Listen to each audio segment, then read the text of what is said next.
سورہ آل عمران میں اللہ رب العزت نے اسلام کی حقیقت بیان فرمائی ہے، اور اسلام کی حقیقت دین کی حقیقت ہے، کیونکہ اللہ رب العزت کے ہاں معتبر دین اسلام ہے، اور اس دین کا محور و مرکز جو ہے وہ اللہ کی توحید ہے۔ اللہ کی توحید کو پہچاننا اور اس توحید کو پہچان کر قبول کر لینا، اپنا لینا، اور اس توحید کے تقاضوں کو اپنی پوری زندگی میں پورا کرنے کی کوشش کرنا، اور اس توحید کے اندر اخلاص اور تجرید یہ قائم رکھنے کی کوشش کرنا۔ توحید کو قائم رکھے اور اس میں اخلاص اور تجرید، یعنی یہ اللہ کے لیے خالص ہونی چاہیے، جس میں اللہ کی رضا مطلوب ہو، اور اس کے اندر تجرید ہونی چاہیے کہ اس میں کوئی شائبہ اور کوئی لوث ادھر ادھر سے شامل نہ ہو، اسے خالص رکھا جائے۔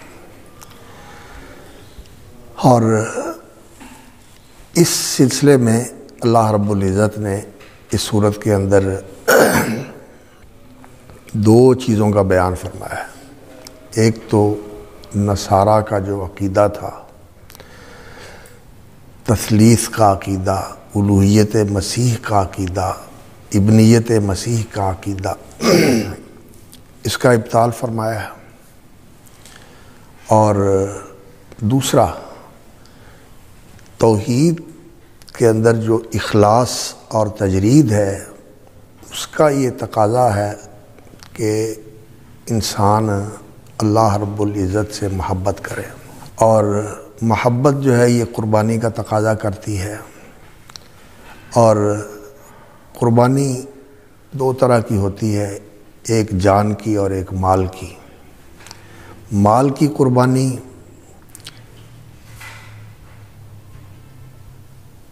کہ انسان کو جو کچھ اللہ رب العزت نے اس کی ذات کے علاوہ، انسان کی اپنی ذات، اس کا وجود ہے، اس کے علاوہ جو کچھ اس کائنات میں اللہ رب العزت نے انسان کو عطا کیا ہوا ہے، جو انسان کی دسترس میں اور اس کے قبضے میں اور اس کے تصرف میں آ جاتا ہے، وہ سارا ہی مال ہے، وہ سارا ہی مال ہے۔ اور جان انسان کی یہ جسم ہے، اور اس کے اندر وہ روح اور نفس ہے جو اللہ رب العزت نے پیدا فرمائی ہوئی ہے، اور انسان کو اس جسم و جان کے اوپر تصرف نصیب فرمایا ہوا ہے۔ تو یہ جان اور مال اللہ کے لیے قربان کرنا، یہ اس محبت کا تقاضا ہے، اور اس کو اللہ رب العزت کے لیے قربان کرنے کا یہ معنی ہوتا ہے کہ انسان اللہ کی غلامی میں لگا دے، اللہ کی فرما برداری میں لگا دے، اور جہاں اللہ رب العزت کا کوئی تقاضا سامنے آئے کہ اللہ تعالیٰ اس مال کو چاہتا ہے، تو انسان بے دریغ خرچ کر دے، اور اگر ایسا تقاضا آ جائے کہ اللہ رب العزت انسان کی زندگی چاہتے ہیں، تو انسان زندگی پیش کر دے، اور اگر ایسا تقاضا آ جائے کہ اللہ رب العزت کو بندے کی حیات چاہیے، بندے کی جان چاہیے کہ بندہ اس کے راستے میں قربان ہو جائے، بندہ یہ بھی کر دے۔ یہ ہے اصل اسلام، یہ ہے اصل اسلام۔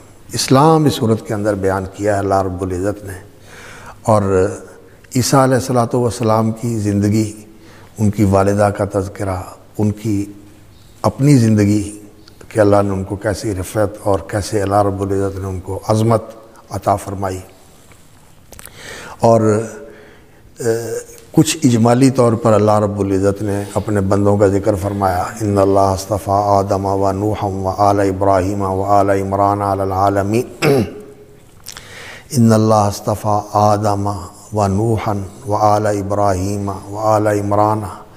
آل عمران میں حضرت موسیٰ علیہ السلام اور حضرت ہارون، اور پھر ان کی آگے نسل، یہ آل ابراہیم میں بھی آتے ہیں، لیکن آل ابراہیم کے اندر حضرت اسحاق علیہ السلام، حضرت اسماعیل علیہ السلام، اور جو ان کی تیسری بیوی تھی قطورہ، ان کی جو اولاد یہ مدین والے تھے، یہ آل ابراہیم کے اندر یہ سارے آتے ہیں، اس لیے ان کا ذکر فرمایا آل ابراہیم و آل عمران، اور آل عمران کے اندر موسیٰ علیہ الصلاۃ والسلام، ہارون علیہ الصلاۃ والسلام، اور پھر ان کی اولاد، اور اسی میں آل عمران میں پھر حضرت مریم صدیقہ بھی تھی جو حضرت ہارون کی اولاد میں سے تھی، ان کی والدہ ماجدہ جو تھی وہ حضرت ہارون علیہ السلام کی اولاد میں سے تھی۔ وآل عمران وآل عمران ان اللہ اصطفیٰ آدم و نوح وآل ابراہیم وآل عمران علی العالمین ذریۃ بعضھا من بعض واللہ سمیع علیم۔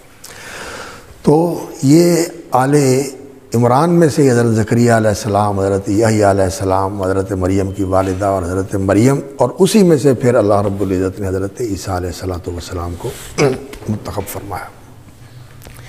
تو یہ سارے لوگ جو تھے یہ اللہ کے لیے قربانی دینے والے لوگ تھے، اللہ سے محبت کرنے والے، اللہ کی غلامی میں زندگی بسر کرنے والے، اللہ رب العزت کے لیے قربانیاں دینے والے۔ کئی ایسے تھے جنہوں نے اپنی زندگی کی قربانیاں دی کہ اللہ کے لیے اپنی زندگی وقف کر دی کہ بس اسی کا کام ہے میری زندگی کا کام، اور کوئی کام نہیں ہے، کہ بس اللہ کا نام لوں، اللہ کا پیغام پہنچاؤں، اور لوگوں کو اللہ کی طرف بلاؤں، اور لوگوں کو اللہ کے ساتھ جوڑوں، یہی ان کی زندگی تھی۔ اور کئی ایسے تھے جنہوں نے اپنی جان بھی دے دی، اور حضرت عیسیٰ علیہ السلام یہ بھی اسی سلسلے کی آخری کڑی ہیں بنی اسرائیل کے اندر، آخری رسول ہیں بنی اسرائیل کے، اور اللہ رب العزت نے ان کو بھی اس سلسلے میں بہت اونچا مقام عطا فرمایا کہ وہ اولو العظم رسولوں میں سے ہیں، اور ان کی زندگی بھی بڑی درویشی والی زندگی تھی۔ اللہ رب العزت نے ان کو امتیاز بھی بڑا عطا فرمایا، بڑے بڑے عظیم المرتبت اور بڑے ہی منفرد قسم کے معجزات کے ساتھ نوازا، لیکن زندگی ان کی بڑی دنیاوی اعتبار سے تکلیف والی گزری، صبر والی گزری، کہ زندگی کی سہولت انہیں کوئی نہیں ملی، زندگی کی سہولت نہیں ملی، اور انہوں نے اس کے اوپر بھی اللہ رب العزت کے ساتھ بندگی کا تعلق استوار رکھا اور کوئی پرواہ نہیں کی۔ لیکن اس کا یہ معنی نہیں ہے کہ اللہ رب العزت اگر بندے کو دنیاوی نعمتوں سے متمتع نہیں کرتا اور اللہ رب العزت ان چیزوں سے اسے محروم رکھتا ہے تو اللہ رب العزت اس سے ہاتھ اٹھا لیتا ہے اور اس کو چھوڑ دیتا ہے کہ جیسے مرضی ٹھوکریں کھاتا پھرے۔ نہیں، ایسی بات نہیں۔ اللہ رب العزت کی رحمت اس کے ساتھ ہوتی ہے، اللہ کی محبت کا وہ مورد ہوتا ہے، اللہ کا محبوب ہوتا ہے، اور اللہ رب العزت نے اس کے ساتھ یہ جو معاملہ رکھا ہوتا ہے اس کا درجہ بلند کرنے کے لیے رکھا ہوتا ہے، اور اللہ تعالیٰ اس کو بہت زیادہ اعلیٰ مقام دینا چاہتے ہوتے ہیں، اور یہ تو بس یہ تو چلتی ہے تجھے اونچا اڑانے کے لیے، یہ تو ایسی مخالفت اور ایسے حالات جو ہیں نا انسان کو اور زیادہ اونچا کرنے کے لیے ہوتے ہیں۔ تو عیسیٰ علیہ السلام کا بھی یہی معاملہ تھا، یہ جو ان کا پہلا دور تھا زندگی کا ایسے ہی گزرا، اور پھر اللہ رب العزت نے ان کو آسمان پر اٹھا لیا۔ اور واقعات کو بیان کرنے کے اندر جو قرآن مجید کا اسلوب ہے وہ لوگوں کے عام اسلوب سے الگ اور اس سے ہٹ کر ایک نرالا اسلوب ہے۔ وہ کیا؟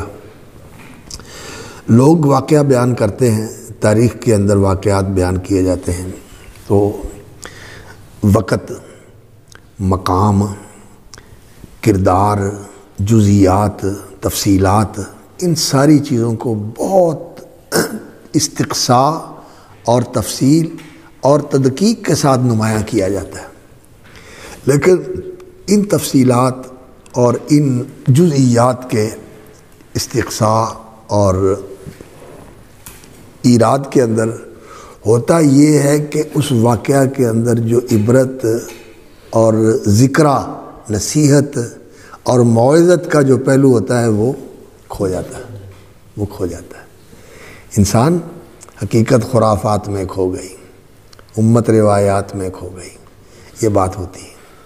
تو قرآن مجید کیا کرتا ہے؟ قرآن مجید نے واقعات بیان کیے ہیں، ان تفصیلات اور جزیات کو نظر انداز کر دیا ہے، ان کو نظر انداز کر دیا ہے، اور جو اصل مغز ہے، جو اصل مغزہ اور اصل روح ہے، اس کو نمایاں کیا ہے۔ جو اصل چیز ہے کسی واقعہ کے اندر، جس کو سامنے رکھنا چاہیے انسان کو، اور جس سے کسی وقت بھی انسان کو غافل نہیں ہونا چاہیے اور اس کی توجہ اس سے ہٹنی نہیں چاہیے، وہ چیز قرآن مجید نے ملحوظ رکھی ہے اور اس کو نمایاں کیا ہے، اور وہی ہوتی ہے اس سارے واقعہ کی اصل روح جو انسان کو زندگی دیتی ہے۔ لقد کان فی قصصہم عبرۃ لأولی الالباب، اللہ تعالیٰ نے جو واقعات بیان فرمائے ہیں ان کے اندر عبرت ہے، یعنی جو کچھ وہاں ہوا ہے انسان اس کو عبور کر کے اپنے تک لے کے آئے اور پھر دیکھے کہ جو اللہ وہاں ہے وہی بھی یہاں ہے، جو وہاں کیا ہے وہ میرے ساتھ کرے گا، ہمارے ساتھ کرے گا۔ یہ ہوتا ہے اعتبار۔ اعتبار اگر کسی کو سزا ملی ہے تو مجھے بھی مل سکتی ہے، کسی پر انعام ہوا ہے تو مجھے بھی مل سکتا ہے، مجھے بھی مل سکتا ہے، اس کا یہی معنی ہوتا ہے۔ تو عیسیٰ علیہ السلام کا جو واقعہ ہے، اللہ رب العزت نے اس کی قرآن مجید میں کئی مقامات پر اس کا ذکر فرمایا ہے۔ سورہ آل عمران ہے، سورہ المائدہ ہے، سورہ النساء ہے، اور اسی طرح سورہ بنی اسرائیل میں بھی سورہ زخرف میں بھی ذکر فرمایا، سورہ مریم میں بھی ذکر فرمایا، اور بھی بعض جگہوں پر اشارات موجود ہیں سورہ صف کے اندر۔ لیکن اللہ رب العزت نے جزیات اور تفصیلات جو ہے نا وہ نہیں بیان کی، جو اصل اس واقعہ کے اندر عبرت ہے اور جو اس کے اندر موعظت ہے اور جو درس ہے جو انسان کو سامنے رکھنا چاہیے، اللہ رب العزت اس کا بیان فرمایا۔ تو یہاں بھی عیسیٰ علیہ السلام اپنی دعوت ان کے سامنے پیش کرتے ہیں، تو اس دعوت کے مقابلے میں اس وقت یہودی تھے جو عیسیٰ علیہ السلام کی تکذیب کر رہے تھے، اور کچھ وہ ان کے مخلص ساتھی تھے جو ان کے حاضر باش اور ہمہ وقت کے مصاحب رفیق حواری تھے۔ یہ 12 لوگ تھے جو ہر وقت ان کے ساتھ رہتے تھے۔ اور تیسری وہ حکومت تھی، رومن حکومت، جو مشرک تھی، وہ یہودیوں کے دشمن تھے، اور یہودی جن کے دشمن تھے ان کے بھی وہ دشمن تھے۔ وہ تو یہودی بھی کہتے تھے کہ یہ تمہاری حکومت کے لیے خطرہ ہے، یہ تمہاری حکومت کے لیے خطرہ ہے، اور یہ تمہارا تختہ الٹنا چاہتے ہیں۔ تو ان کے لیے تو عیسیٰ علیہ السلام کی کوئی حیثیت نہیں تھی۔ تو ایسے ماحول کے اندر اللہ رب العزت نے عیسیٰ علیہ السلام کو بھیجا، لیکن یہ قوموں کا عجیب معاملہ ہے کہ نبی سب سے زیادہ ان کے خیر خواہ ہوتے ہیں، لیکن ان کا نبیوں کے ساتھ رویہ جو ہے وہ اچھا نہیں ہوتا، تکذیب کرتے ہیں اور ان کو اذیت دیتے ہیں، تھوڑے تصدیق کرتے ہیں، اور تصدیق کرنے والے بھی بعض اوقات پوری طرح جو اس تصدیق کا تقاضا ہوتا ہے اسے پورا نہیں کرتے، جیسے بنی اسرائیل نے موسیٰ علیہ السلام اور ہارون علیہ السلام کے ساتھ کیے۔ ہاں کئی اچھے لوگ بھی ہوتے ہیں اور وہ بہت جانثاری کے ساتھ اور بڑی اخلاص اور بہت زیادہ یعنی دل کی صداقت کے ساتھ تصدیق کرتے ہیں، اور دل سے تصدیق کرتے ہیں اور پیروی کرتے ہیں اور مانتے ہیں۔ ایسے مخلص لوگ ہوتے ہیں، اور انہیں ہی حواری کہا جاتا ہے، انہیں ہی حواری کہا جاتا ہے۔ حواریون ما بعث اللہ من نبی الا کان لہ من امتی حواریون و اتباع۔ حواری خالص مخلص لوگ ہوتے ہیں اور اتباع پیروکار ہوتے ہیں۔ وہ حواری من امتی زبیر، نبی صلی اللہ علیہ وسلم نے فرمایا کہ میرے حواری جو ہیں وہ زبیر ہیں، یعنی بہت ہی فداکار اور نبی صلی اللہ علیہ وسلم کے ساتھ محبت رکھنے والے اور آپ کی محبت میں آپ کا دفاع کرنے والے، یہ نبی صلی اللہ علیہ وسلم نے ان کے لیے فرمایا۔ اور یہ صرف اکیلے زبیر ہی نہیں ہیں، یہ جو انصار تھے یہ بھی نبی صلی اللہ علیہ وسلم کے ایسے ہی حواریون تھے، انہوں نے بھی نبی صلی اللہ علیہ وسلم کے ساتھ ایسے ہی تعلق رکھا اور آپ کے لیے قربانیاں دیں، مال بھی دیا، جان بھی دی، اور آپ صلی اللہ علیہ وسلم کے ساتھ وفا کی اور پورا ساتھ دیا۔ تو عیسیٰ علیہ السلام نے اس ماحول میں احس منہم الکفر فلما احس عیسیٰ منہم الکفر، انہوں نے اس کفر کو محسوس کیا، یعنی دیکھا بھی اور جھیلا بھی۔ احساس یہی ہوتا ہے نا کہ انسان کو ایک چیز جو ہے وہ گرمی سردی کی طرح انسان کو اس کا احساس ہو، اور کسی کا رویہ اور برتاؤ جو ہے اس کا جو انسان کی نفسیات، انسان کے ذہن اور انسان کے دل کے اوپر اثر پڑتا ہے، وہ جھیلے انسان اس کو محسوس کرے۔ ہوتا ہے نا، کسی آدمی نے آپ کے ساتھ اچھا برتاؤ کیا تو انسان اس کو محسوس کرتا ہے، طبیعت منشرح ہو جاتی، اور کسی نے اذیت دی، برا سلوک کیا، آپ کو جو ہے نا توہین آمیز رویے کے ساتھ آپ کا سامنا کیا، انسان کے اوپر اس کا بھی اثر ہوتا ہے۔ تو یہ محسوسات ہیں، اور پھر انسان جانتا بھی ہے، دیکھتا سنتا بھی ہے لوگوں کی ان چیزوں کو، تو یہ ساری چیزیں احساس کے اندر آتی ہیں۔ فلما احس عیسیٰ منہم الکفر، ان ساری چیزوں سے انہیں کیا محسوس ہوا؟ کفر کیا ہے؟ تکذیب، انکار اور رد، یہ ناشکرا پن۔ یعنی ہوتا ہے نا کہ کوئی آدمی کسی کا محسن ہو اور کسی کے لیے رحمت کا پیغام لے کر آئے تو انسان اس کی قدر کرے، اس کا شکر کرے، نہیں، کفر ہی کفر۔ اللہ اکبر۔ فلما احس عیسیٰ منہم الکفر قال من انصاری الی اللہ، تو انہوں نے کہا کہ من انصاری الی اللہ، کون ہے میرا مددگار؟ الی اللہ کا معنی یہاں کرتے ہیں ما اللہ، الہ جو ہے یہاں بمعنی ما ہے۔ من انصاری الی اللہ، اللہ کے ساتھ میرا کون مددگار ہے؟ اللہ کے ساتھ میرا کون مددگار ہے؟ اللہ کی طرف جانے کے لیے تو انہیں مدد کی ضرورت نہیں ہے، ہاں؟ اللہ کی طرف جانے کے لیے یہ تو اللہ رب العزت کے رسول ہیں، اللہ رب العزت کے ساتھ تو ان کا براہ راست عبودیت کا بھی تعلق ہے، رسالت اور نبوت کا بھی تعلق ہے، اور وحی کا بھی تعلق ہے، اور اللہ رب العزت کے ساتھ محبت کا جو ان کا تعلق ہے وہ دوسرے سارے ان سے بہت نیچے اور ان کے پیچھے ہیں۔ تو اللہ کی طرف بڑھنے کے لیے انہیں مدد کی ضرورت نہیں ہے، اللہ تو ان کے ساتھ ہے۔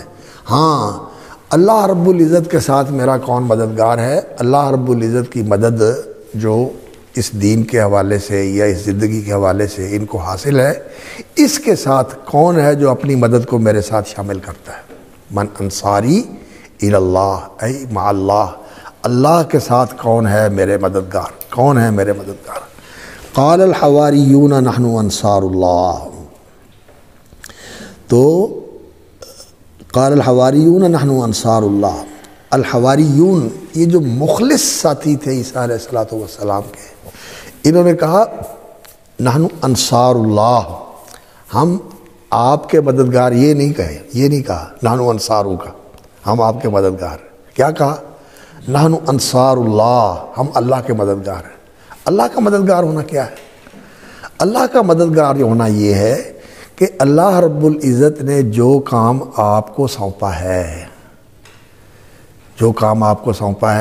اس کام کے کرنے میں ہم آپ کے ساتھ ہیں، تو آپ جو کر رہے ہیں اللہ کا سونپا ہوا کام کر رہے ہیں، ہاں؟ تو اللہ رب العزت اسی کام میں آپ کی مدد کر رہے ہیں، آپ کو اس کام کے لیے چنا، پھر آپ کو اس کے لیے صلاحیتیں اور توانائیاں عطا فرمائیں، پھر آپ کو اس کے لیے موقع دیا، اور پھر آپ سے وہ کام لے رہا ہے۔ تو جو کام اللہ رب العزت نے آپ کے سپرد کیا ہوا ہے اور آپ سے لے رہا ہے، آپ وہ کام کر رہے ہیں، اسی کام میں ہم آپ کے ساتھ ہیں۔ نحن انصار اللہ، ہم اللہ کے مددگار ہیں۔ اللہ کا مددگار ہونا جو ہوتا ہے، یہ آپ جانتے ہیں کہ اس دنیا کی تدبیر اور اس کے امور کے سر انجام دینے میں اللہ رب العزت کو کسی کی مدد کی ضرورت نہیں ہے۔ یخلق ما یشاء یفعل ما یشاء بیدہ الامر کلہ یقلب اللیل والنہار، اور یدبر الامر من السماء الی الارض، یہ سارا کچھ اللہ رب العزت براہ راست کسی کی مدد کے بغیر کر رہے ہیں، اللہ کے اذن سے ہوتا ہے، یا اللہ رب العزت کے وہ کارکن یہ کام کرتے ہیں، فرشتے جو اللہ رب العزت کی اذن، اس کی مشیت اور اس کی رضا کے مطابق کرتے ہیں. جیسے اللہ کی مرضی ہوتی ہے اسی طرح وہ کرتے ہیں. اللہ کی مرضی کے خلاف نہیں کرتے. ہم تو کئی چیزیں اللہ کی مرضی کے خلاف کرتے ہیں نا. اللہ کی رضا اور ہوتی ہے، لیکن ہم وہ کام نہیں کرتے جو اللہ کی رضا والا کام ہوتا ہے. جنوں اور انسانوں کا یہ حال ہے، لیکن فرشتے ایسے نہیں ہیں. وہ تو اللہ کی رضا والا کام کرتے ہیں جس میں اللہ کی رضا ہوتی ہے.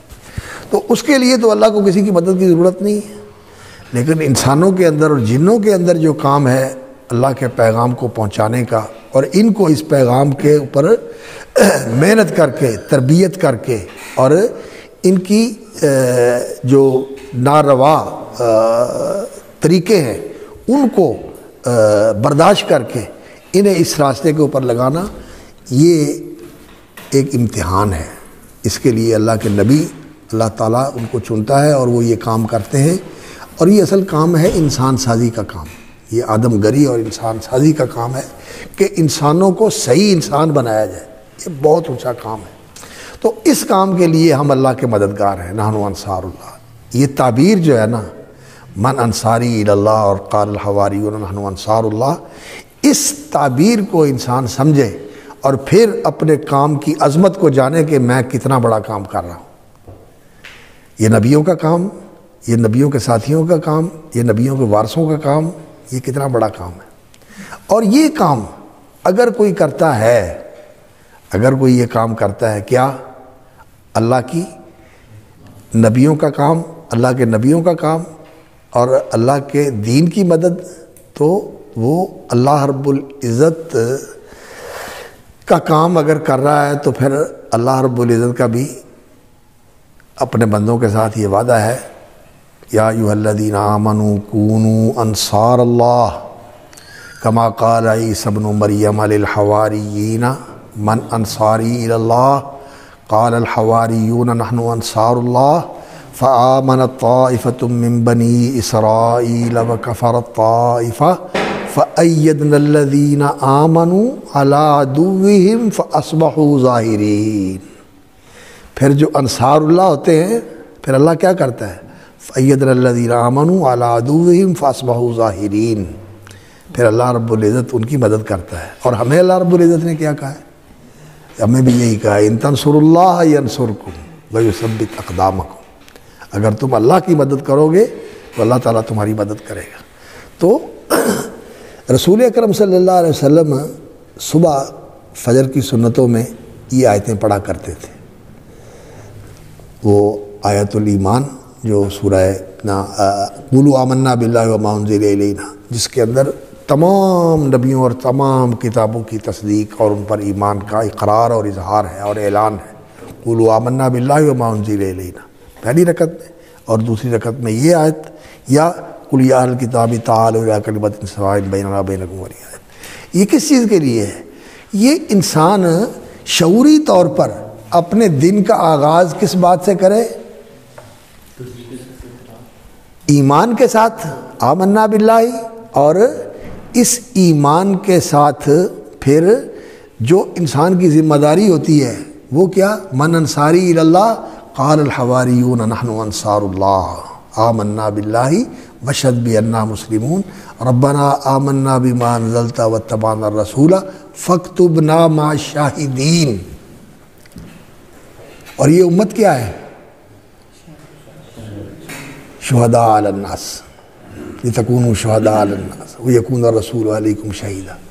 اور یہ جو شہادت ہے اس امت کی، ٹھیک ہے امت کے عوام نے بھی یہ کام کرنا ہے، امت کے عوام نے بھی یہ کام کرنا ہے کہ اس کے لیے ساتھ دینا ہے، ان لوگوں کو سپورٹ کرنا ہے، ان کو سہارا دینا ہے اور ان کو وسائل دینے ہیں، ان کے ساتھی بننا ہے، موافق، مؤید اور ان کے ساتھ دینے والے انہوں نے بننا ہے. لیکن اصل کام کن کا ہے؟ علماء کا. شہادت کا کام کن کا کام ہے؟ علماء کا کام ہے. نبی نے شہادت دی ہے اور جو نبی کے وارث ہے ان کا یہ کام ہے، انہوں نے یہ کام کرنا ہے. شہادت علی الحق اور شہادت علی الناس. تو یہ آیتیں جب انسان پڑھے تو پھر انسان کو اپنی ذمہ داری کا اور جو عہد اور اقرار کر رہا ہے اس کا پاس لحاظ ہونا چاہیے، اور پھر اس کے مطابق انسان کو اپنا دن بھی اور اپنا وقت بھی اور اپنی مصروفیات بھی طے کرنی چاہیے کہ ہمارا کام جو ہے وہ حق کی شہادت ہے، شہادت علی الناس ہے۔ قال الحواریون نحن انصار اللہ آمنا باللہ واشہد بأننا مسلمون۔ اور ایمان جو ہے یہ اللہ رب العزت کی تصدیق اور اس پر انسان کا توکل اور بھروسہ اور پھر اس کی فرما برداری۔ اصل چیز تو اسلام ہی ہے کہ انسان کا دل بھی اللہ کا مطیع ہو اور انسان کا جسم بھی اللہ رب العزت کا مطیع ہو۔ اسلام جو ہے وہ کس چیز کا نام ہے؟ الاستسلام والانقیاد، کہ انسان الاستسلام والخضوع، اللہ کے سامنے اپنے آپ کو پیش کر دینا اور اپنے آپ کو بالکل اس طرح ڈال دینا جیسے کہ کوئی انسان اپنے آپ کو کسی کے ہاتھ میں دے دیتا ہے کہ اب جیسے مجھے چاہو تم چلا لو، مولڈ کر لو۔ استسلام اس چیز کا نام ہوتا ہے، اور انقیاد بھی اسی چیز کا نام ہوتا ہے کہ انسان جو ہے اس کھینچتا چلا جائے، جدھر وہ کھینچے، جدھر وہ کرے، جدھر وہ بھیجے، جو وہ کہے وہی ہوتا چلا جائے انسان۔ الاستسلام والانقیاد، اور دوسرا الخلوص والاخلاص۔ اسلام کے اندر دوسری چیز یہ ہوتی ہے الاخلاص والخلوص، یعنی شرک سے برات اور اپنے آپ کو اللہ کے لیے ہی لگائے رکھنا۔ یہ چیزیں انسان کو نا اپنے ذہن کے اندر راسخ کر لینی چاہیے، اور یہ اصل دین کا نچوڑ اور خلاصہ ہے، یہ ہے اصل دین کی حقیقت۔ تو بس ہم بہت ساری چیزوں کے اندر الجھ کے رہ جاتے ہیں اور شد پریشاں خواب من از کثرت تعبیرہ، کہ جزیات کے اندر پڑ جاتے ہیں کہ وہ اسلام ہے اور جو اصل اسلام ہے وہ کھو جاتا ہے، وہ رہتا نہیں ہے۔ انسان کو کوشش اس بات کی کرنی چاہیے کہ اسلام کی روح اور اسلام کی اصل جو ہے وہ قائم رکھے۔ تو پھر آگے اللہ رب العزت نے فرمایا وَمَكَرُوا وَمَكَرَ اللَّهُ وَاللَّهُ خَيْرُ الْمَاكِرِينَ، وَمَكَرُوا وَمَكَرَ اللَّهُ وَاللَّهُ خَيْرُ الْمَاكِرِينَ۔ اب یہودیوں نے جو کچھ کیا اس کی جزیات مختلف جگہوں پر بیان فرمائی ہے۔ وَبِكُفْرِهِمْ وَقَوْلِهِمْ عَلَىٰ مَرْيَمَ بُهْتَانًا عَظِيمًا لَقَدْ جِئْتِ شَيْئًا فَرِيًّا، اور عیسیٰ علیہ السلام کو مانا نہیں انہوں نے۔ وَبِكُفْرِهِمْ وَقَوْلِهِمْ عَلَىٰ مَرْيَمَ بُهْتَانًا عَظِيمًا وَقَوْلِهِمْ إِنَّا قَتَلْنَا الْمَسِيحَ عِيسَى ابْنَ مَرْيَمَ رَسُولَ اللَّهِ۔ تو یہ سورہ نساء ہے نا، سورہ نساء میں ہے نا یہ، وَقَوْلِهِمْ إِنَّا قَتَلْنَا الْمَسِيحَ عِيسَى ابْنَ مَرْيَمَ رَسُولَ اللَّهِ۔ صحیح۔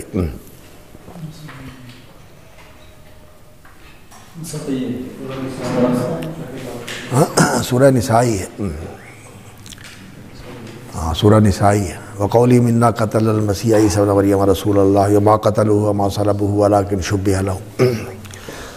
تو اللہ رب العزت نے یہاں اس سارے کا ذکر تفصیلات کے ساتھ اور جزیات کے ساتھ ذکر نہیں فرمایا، بلکہ ان کی اس ساری کارروائی کو مکر قرار دیا۔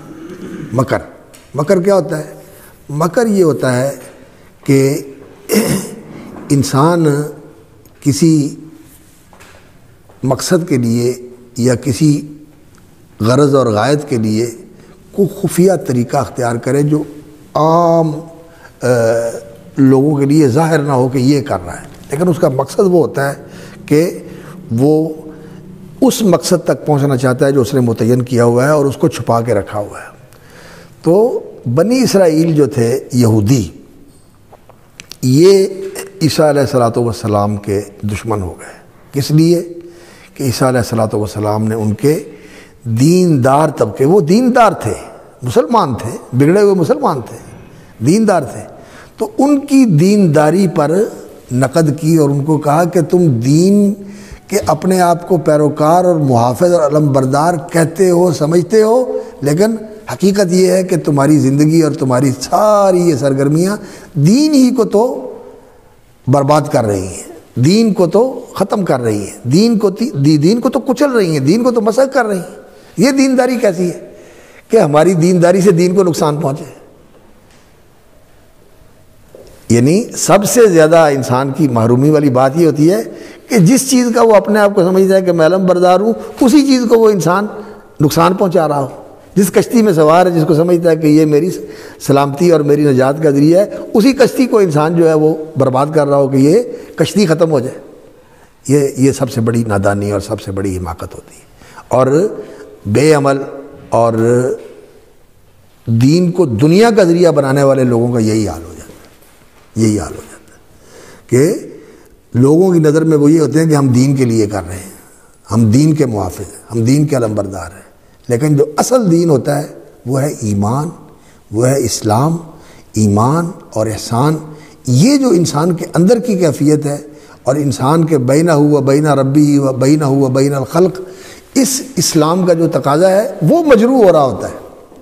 اور ہم دیکھیں سچی بات ہے، میں اپنی بات کرتا ہوں کہ ہمارا رویہ جو ہے لوگوں کے ساتھ، مخالفین کے ساتھ، موافقین کے ساتھ اور اپنے رب کے ساتھ بھی یہ ایسا ہی ہے کہ یہ جو اصل دین کی روح ہے نا، یہ کمزور ہوتی ہے.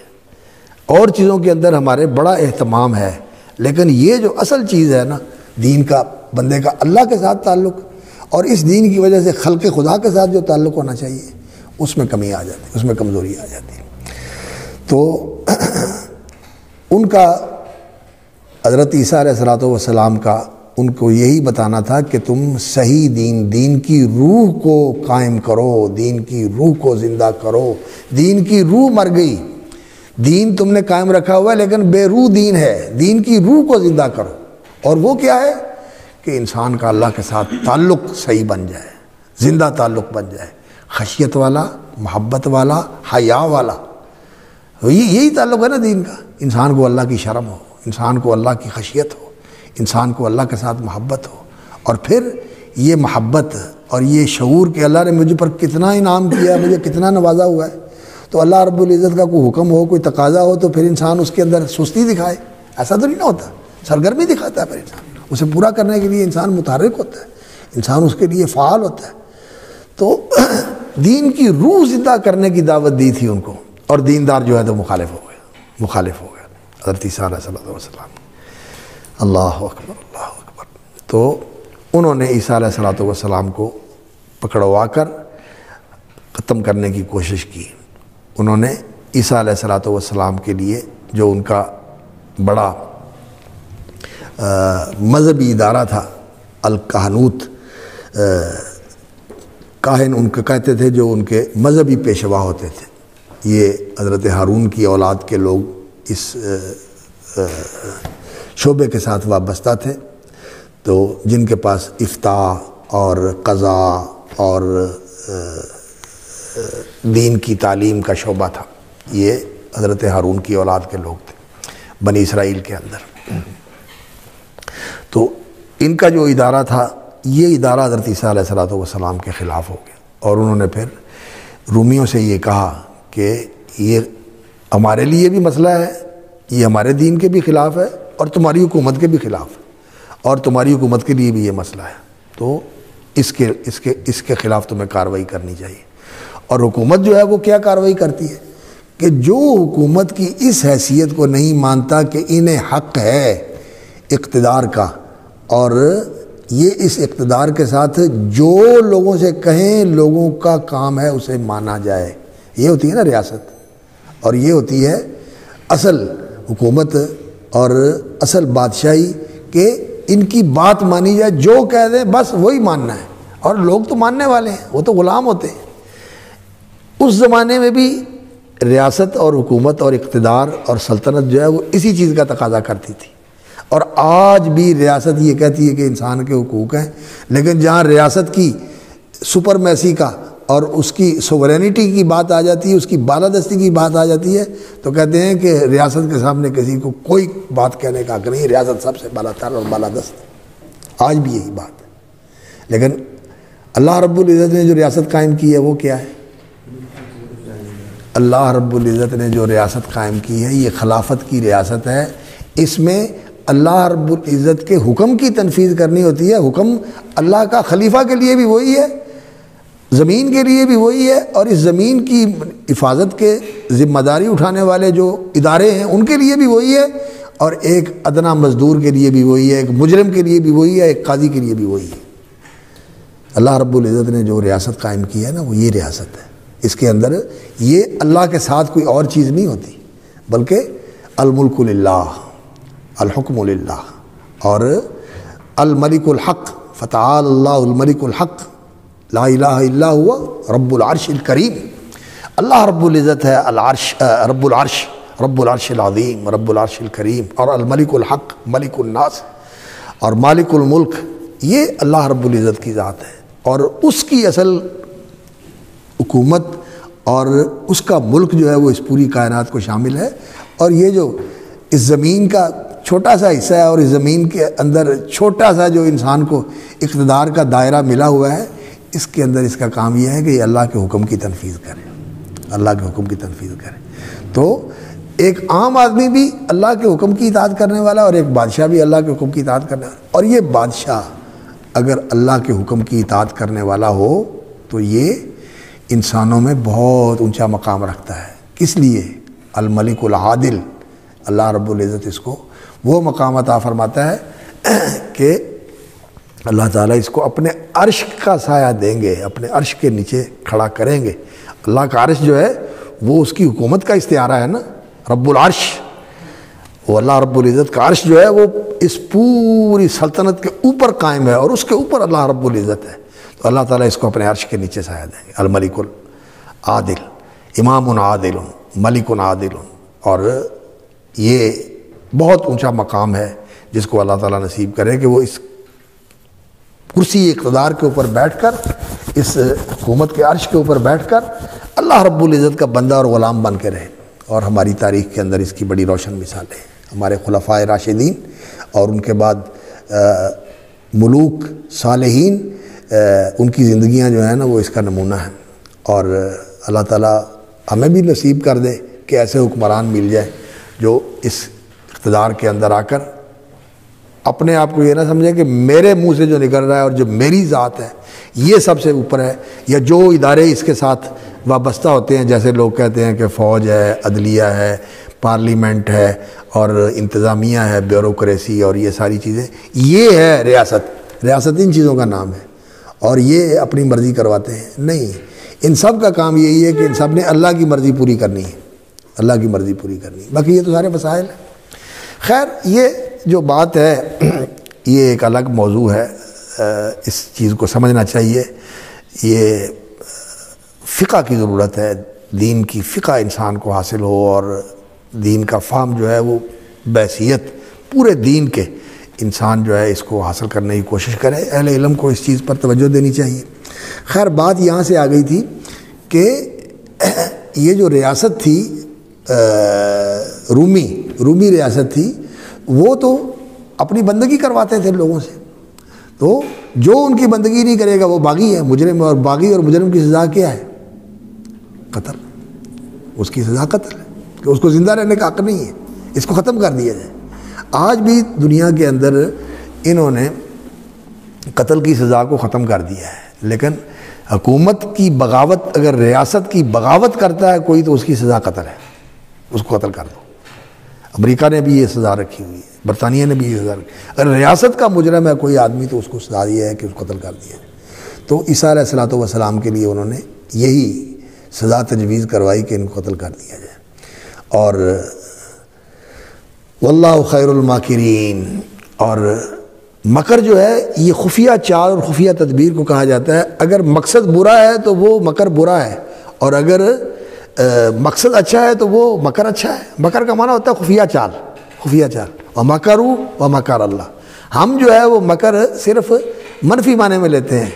کوئی آدمی اگر بری نیت کے ساتھ کوئی ایسا کام کر رہا ہو نا، نیت اس کی بری ہو اور بظاہر یہ کر رہا ہے کہ جی میرا یہ عذر ہے، میرے انہوں کہتے ہیں مکر کردہ بے، ہاں۔ لیکن عربی زبان کے اندر مکر جو ہے وہ خفیہ تدبیر کو، خفیہ چال کو کہا جاتا ہے، جو کسی مقصد کے لیے اختیار کی جاتی ہے۔ اگر وہ مقصد برا ہے تو وہ مکر بھی، وَلَا يَحِيقُ الْمَكْرُ السَّيِّئُ إِلَّا بِأَهْلِهِ، المکر السیئ بھی ہوتا ہے، اور مکر جو ہے وہ خیر بھی ہوتا ہے کہ کسی کو بچانے کے لیے اور کسی کو کسی مشکل سے نکالنے کے لیے انسان ایک ایسا طریقہ اختیار کرتا ہے کہ اسے بچا کے لے جاتا ہے، تو یہ تو بڑا مکر خیر کا مکر ہوتا ہے نا۔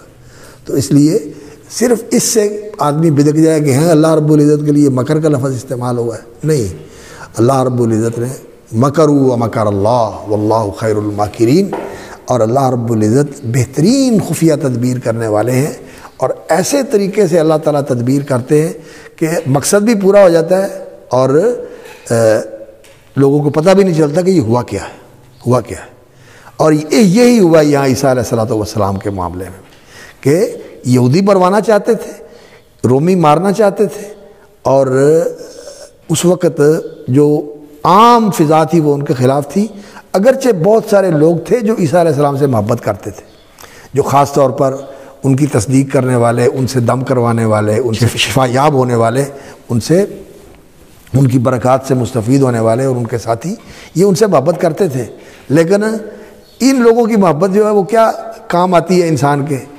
جیسے ہم لوگ ہیں، کئی لوگوں سے محبت کرتے ہیں، لیکن ان کے ساتھ اگر کوئی معاملہ ہو جائے تو ہم دعا کے سوا اور دل کے افسوس کے سوا کیا کر سکتے ہیں؟ کچھ نہیں کر سکتے۔ انسانوں کا یہی حال ہوتا ہے، بے بس ہوتے ہیں لوگ، تو وہ لوگ بھی ایسے ہی تھے۔ تو عیسیٰ علیہ السلام کے متعلق یہ فیصلہ ہو گیا، اور پھر انہوں نے عیسیٰ علیہ السلام کو قتل کرنا چاہا، اور اس زمانے میں قتل کرنے کا طریقہ جو تھا وہ یہی تھا کہ جس کے اوپر مقدمہ ہوتا تھا عدالت میں کہ یہ حکومت کا باغی ہے اور یہ قتل کا سزا مستحق ہے یا اس کے جرم کی سزا قتل ہے، تو پھر اس کو یہ کہتے تھے کہ اس کو قتل کیا جائے گا، اور جگہ بنائی ہوئی تھی جہاں جا کر وہ اس کو قتل کرتے تھے۔ اور قتل کرنے کے لیے وہ جو چلیپا یا صلیب، وہ ایک لکڑی کا انہوں نے بنایا ہوتا تھا، وہ اس کو کہتے تھے تم اپنی صلیب خود اٹھا کے چلو، اپنی صلیب خود اٹھا کے چلو۔ مجرم جو ہے وہ خود صلیب اٹھا کے چلتا تھا، اور اس جگہ پہ لے جاتے تھے جہاں جا کے اس کو نصب کرتے تھے، اور نصب کر کے پھر اس کے ساتھ جو ہے نا وہ انسان کو ٹانگ کر اور باندھ کر چھوڑ دیتے تھے، یا تو اس کو تیر مارتے تھے یا اس کو ایسے ہی لٹکا دیتے تھے کہ وہ اس طرح لٹکا ہوا ہی تیر مار کر اس کو زخمی کر کے اس کا خون بہہ جائے اور اس کو جو ہے نا وہ قتل کر دیا جائے۔ یعنی اذیت والی اور نعوذ باللہ توہین اور تذلیل والی اور بہت زیادہ لوگوں کے لیے عبرت کا سامان بنانے والی موت جو ہے وہ اس کو دیتے تھے۔ تو یہی انہوں نے عیسیٰ علیہ السلام کے لیے بھی تجویز کیا، لیکن اللہ رب العزت نے معاملہ عجیب کیا کہ جو کچھ وہ کرنا چاہتے تھے وہ سارا کچھ ہی الٹ گیا، اور عیسیٰ علیہ السلام اٹھ کے چلے گئے۔ اور اس موقع پر آپ ذرا عیسیٰ علیہ السلام کی زندگی کا بھی تذکرہ پڑھیں، اور دوسری بھی چیزوں کو ذرا دیکھیں کہ اس سلسلے میں جو لوگوں نے بیان کیا ہوا ہے۔ اختلافات بہت ہیں، لیکن قرآن مجید نے جو حقیقت بیان کی ہے وہ بالکل واضح ہے، اور باقی اتنا اختلاف ہے اس سلسلے میں کہ انسان حیران ہو جاتا ہے۔ اس پر انشاءاللہ العزیز پھر اگلی مجلس میں گفتگو کریں گے۔ تو اللہ رب العزت ہمیں دین کی حقیقت اور اس کی روح کو سمجھنے اور اپنانے کی توفیق عطا فرمائے، اور علم کے اندر اس کے مغز تک پہنچنے کی توفیق عطا فرمائے۔ انسان اس بات کی کوشش کرے گا جو اصل مغز اور اصل حقیقت ہے اور اصل روح ہے، وہاں تک انسان کی رسائی ہو سکے۔